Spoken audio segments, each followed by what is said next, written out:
Hello everybody, what is up? Welcome back to my channel. So today I have a very different video for you all. I have not done any wedding videos at all on this channel. I just haven't really gotten around to doing much wedding planning, but I am a little under a year out now, and so I wanted to make a thrift my wedding dress video type thing. I do think that there aren't that many videos out there about this, and I was really interested to see like what are people finding out there. My personal style is less traditional and more boho, more trendy, I guess you could say. I don't love like big lace or poofy ball gown or anything like that. So I really wanted to see what options were out there, and with secondhand, it's just like the thrift stores. So you don't get to see what's in store beforehand unless your local wedding consignment shop has a website that they keep up to date. I know mine did not. So it was kind of like going in there blind, just like you would with any regular thrift store. And so I thought it would be kind of fun to check it out. I had every intention of walking in there and finding my perfect dress. Unfortunately, that did not happen. Turns out I'm a very, very picky bride. I have tried on over 50 dresses at this point, and I have finally found the one for me, which is a relief because I was getting a little nervous there. But I had to go with just my sister, so I wasn't getting all these outside opinions, and I ended up finding the one I loved. Honestly, wedding dress shopping for me was a little stressful. The reason why it was stressful for me, which I haven't seen anyone talk about yet, is because of TV. I watched way too much Say Yes to the Dress, and I had this expectation in my head that I was gonna walk in with my entourage and I was gonna try on the third dress and it was gonna be my dress and I was gonna cry and they were gonna cry, and that just didn't happen. Like, I think that a majority of what we see on TV is brides walking in with their dream dress, crying, and everyone's happy, and they don't show enough of people who are indecisive like me and have tried on a bunch of dresses and are feeling frustrated, and they feel bad for dragging their friends and family around trying all these dresses. But you will find the one for you, I promise, whether it's secondhand or if it's at a regular wedding shop, whatever. I know that it could be a long, stressful process for some of us. I just wanted to put that little disclaimer out there, because if someone else was going through the same thing as me, where they were feeling frustrated because they weren't having their say yes to the dress moment, I wanted them to see this and realize that they're not alone. I also felt that way. So there's that. And if you felt that way too, I'm curious to know. Let me know down in the comments how wedding dress shopping went for you. Was it as stressful as it was for me? Because damn, that was stressful. But if you go in with an open mind and you are open to seeing different styles and you don't have something very specific in mind, then I think it's a great option. So I thought this video might be helpful to see the kinds of dresses that I found and what my store carried. Of course, they're going to carry different things on a daily basis. It's a consignment shop, and so they carried both new and used dresses. So the one that I went to was called Altar Bride, and it's in Lakewood, Colorado. The way that they did it was that they would take consignment. They say they have over 3,000 dresses, and they also take wedding dresses from other shops, like sample sale type dresses, and they sell it at a major discount. So I saw some dresses that were as low as $200, and I saw some dresses that originally retailed for over $5,000 for around $1,500. So if you're looking for a really good deal and you have expensive taste, but you're on a budget, this is a really good option for you, which was kind of where I was at-ish. I was okay with getting a cheaper dress for sure, but I wanted to see if I could find like a high-end dress for cheap. I have some shop with me footage and I have some try-on footage I'm going to share with you all and kind of walk you through what the day looked like. So just like any regular wedding consulting store, you walked in and she kind of explained the layout to me. The way that it worked was that it was organized by size, and all the dresses were in clear plastic bags, and they had a tag on it that said the designer name.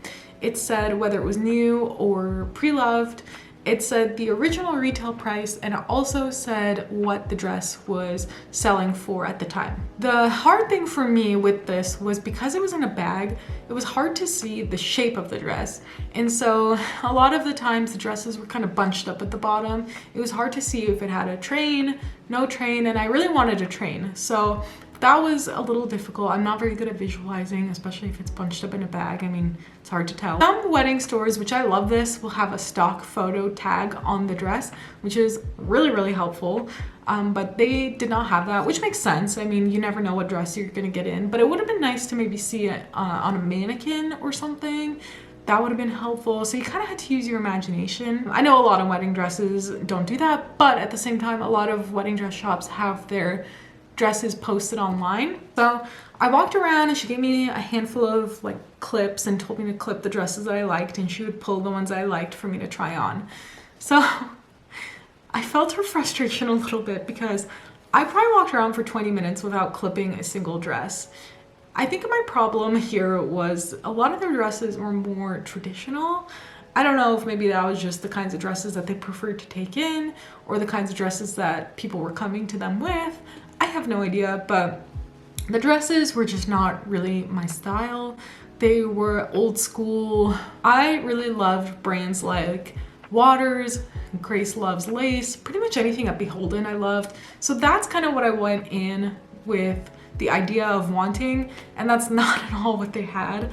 Again, every day the inventory changes, so I might have been able to go the next day and find something different, but I don't really want to go into a wedding dress every single day just to see what they have. So I think that this option is really perfect for someone who has an open mind and isn't super picky about what they want, or going in with the idea of the style that they want. So they had a designer room with higher end pieces. I finally found a couple of dresses to try on, which was a relief because I really didn't want to walk away and like offend her by picking out literally no dresses. I ended up finding a couple that I was like, I could maybe see myself in this. So the first dress that I picked out was a very different style than what I had been going for previously because it had a high neck.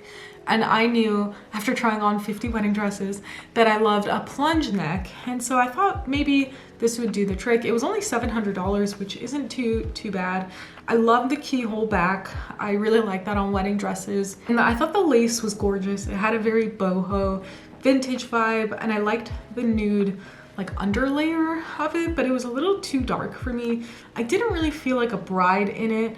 I did like the illusion in the front with the plunge, but she was trying to convince me that I could alter the dress for it to have a V-neck and tank straps, and for me that was just a little too much. Like, I don't want to risk altering my dress completely and then not liking it. I'm horrible with my imagination. I know a lot of people are good at that kind of stuff and kind of can like think about and envision what their dress will look like on their final day. I just want to buy what I see in front of me because I don't have that type of imagination. I'd be too scared of not liking it when it came out of alterations. So I passed on that. Well, this next one was one that the woman actually picked out for me, which I thought she actually did a very good job of picking this one out because it did tick all the boxes off that I was looking for. It had the plunge neck, it had the open back, and it was A-line, but it was a little too poofy. And again, she was trying to tell me that I could take layers out from the bottom to make it smaller. The other thing about this dress was that the straps were really digging in, and one thing to keep in mind is that you're going to be wearing this dress for 10 to 12, maybe even more hours for that day, and you want it to be comfortable. You don't want to have like red shoulders by the end of the night, and so it was just too heavy. I was not a fan. So I ended up passing, and I felt bad. She was putting a lot of effort in. I think she felt for me because I was starting to get frustrated and I was showing it. So that dress was a no for me, even though it was stunning. I think the dress was around $1,200, and the detail and the glitter in it were really gorgeous. This next dress, I think this is where I started to get really frustrated, was because this dress was just not me at all, but I knew it was beautiful. The dress was about $1,500 to $1,700. I don't remember exactly, but somewhere in that range. It was originally over $5,000 though, and I know that.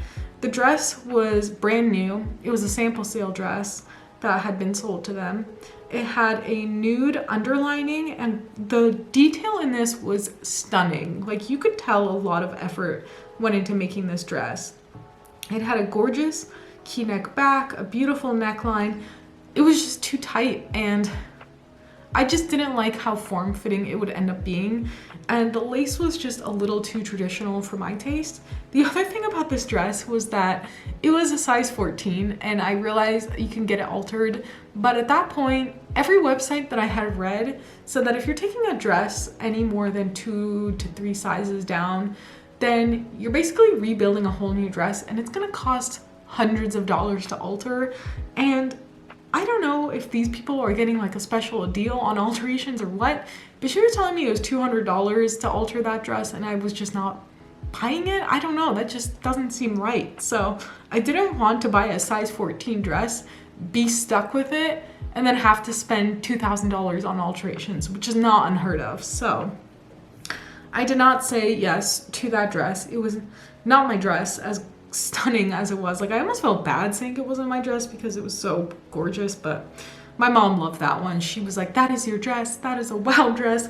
You need to buy that dress. And it was a no for me, sadly. And then I ended up walking around the store for quite a bit in just like my regular clothes, trying to find something else because I was determined to find something. I actually do know quite a few people who have purchased their dress from here and they've had good luck. So I thought, you know, why not me? So the consultant ended up pulling this dress. It was from the size 14 section again, which I was kind of against, but I didn't want to be rude, so I tried it on. It had a nude underlining with this lace detail on top. The nude was just a little too dark for me, and I wasn't a fan of the sleeves. It also didn't have the plunge neckline that I was looking for. So again, if you're going in with an open mind and you don't have this certain criteria set in your mind, I do think you will find a gorgeous dress that is for you. But I had all these boxes in my head that I was trying to check off, and I wasn't able to find it for myself, unfortunately. That was my secondhand wedding shopping experience. Anyway, if you guys like this video, don't forget to give it a thumbs up. Leave me a comment down below. Let me know your thoughts, subscribe, and I'll see you guys next time.